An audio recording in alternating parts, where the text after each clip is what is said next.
Hey guys, what's up? Mike Locke here. Thanks for tuning in to another video blog post. I want to talk about overcoming web designers' creative block. Basically, what this is when you're a web designer, you have a task at hand and you're just not sure what to do at this particular time. You're having a blockage from a creative standpoint, sort of like writer's block. You're just not sure how to get started, you're not sure where to go, and you're sort of overwhelmed with this particular project. Now, what I equate this to is sort of like a sports team. It's if you ever watch a sports team lose and you talk to one of the players, you'll hear that they'll say most likely that we didn't execute on our offense or we didn't execute on our defense. And basically they're right, because when you don't execute on a plan, or in order to actually win a game or win a championship or win a Super Bowl, you actually have to execute perfectly on a particular process. And so in terms of web design, when you're not sure where to go from a creative standpoint, you're not executing, and that's what you need to do. You need to execute on a process. So here's a process. Here are the 5 things that I think you should do to overcome your web designer's creative block. Number 1, you want to create brand values for your project that you're doing. So what are brand values? Brand values are basically words, adjectives that describes the characteristics, the feeling of your particular website project. So for example, let's say you're doing an online children's website. The brand values for that site might be colorful, playful, cheerful, fun, friendly, easy as 1, 2, 3, etc. Cartoony, those might be brand values for that particular project. But on the other hand, if you're doing a website for, let's say, Mercedes-Benz, the brand values for that would be totally different. It'll be like classy, prestige, quality photos, important, white space. Those type of values would actually fit a Mercedes brand better. Now, once you have, the first thing is to create some brand values, and what that's going to do, when you have a list of brand values, let's say you have a list of 5 to 10 values for this particular project, that's going to narrow your focus in on a certain area, and it's going to block out all the other things. So that's the first thing. So check that off your list. The second thing you want to do when you have the brand values, you want to gather the content for your website.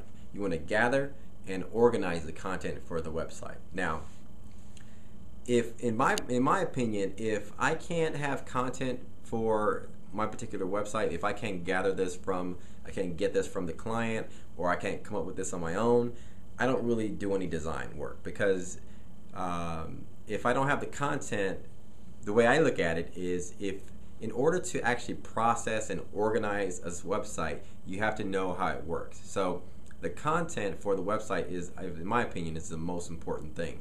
Now, what is content? Content could be the different pages. You might have photos and things like that, charts, whatever.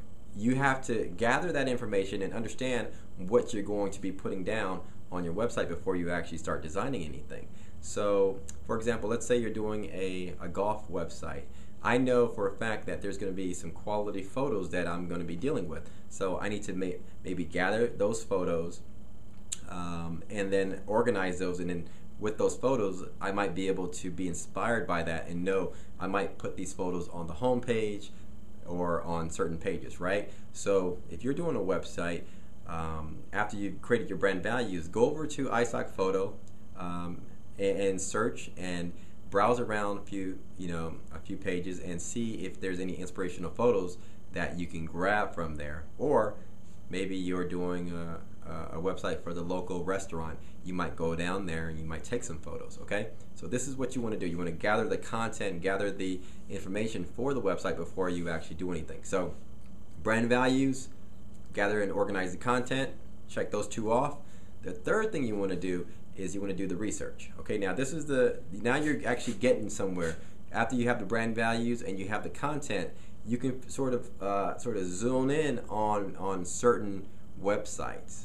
Okay, so if you're doing a website for a restaurant per se, you just start researching and go out there and gather 10 websites from restaurants and sort of see how they lay their websites out and how they organize their content and their structure. Okay, same for a golf website. Go out there, different golf websites, and just get an idea for some of the things that you'll be trying to organize your site sort of with. Okay, so that's the third thing. Brand values, gather the content, research. That's number 3. Okay, check those things off. Now, if you're still at a loss for creativity, you're not sure where to go, what I recommend is just using what I would call the standard website layout. And that's basically where you have, you know, your header, you have your logo, navigation bar. Below that, you have what I would call the billboard. This is where you promote, you know, your main product or service. And below that, you might have 3 boxes, you know, of content, and then you have a footer below that. So with that, basically that simple structure, if you're not sure where to go with the brand values, the content, you should be able to construct a homepage, a simple homepage, just by using that simple standard website layout. Okay, now those are 4 things. You check those things off. Now the 5th thing that the 5th and most important thing is simple. Just get started. This is the most important thing, because what I like to do when I have gathered all these done, I've done the brand values, I've gathered the content, I've done some research, I've gathered some websites, I did a little competitive audit.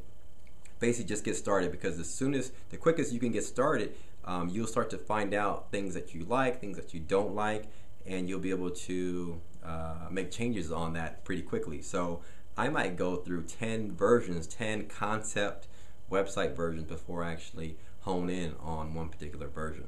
Alright, so there you have it. Number 1, collect some brand values. Number 2, gather the content, gather and organize the content. Number 3, research the market, competitive landscape, gather 10 sites that are similar to that particular field, and just see how they structure their sites. Number 4, if you're still not sure where to go, use the standard website layout, and that would allow you to construct a nice simple homepage. And number 5, you want to just get started, because the quickest you get started, the fastest you can learn what's not working and what is. Alright, so hopefully these tips were helpful. If you have any questions, shoot me an email, mlock@mlwebcode.com, and thanks for watching. Bye.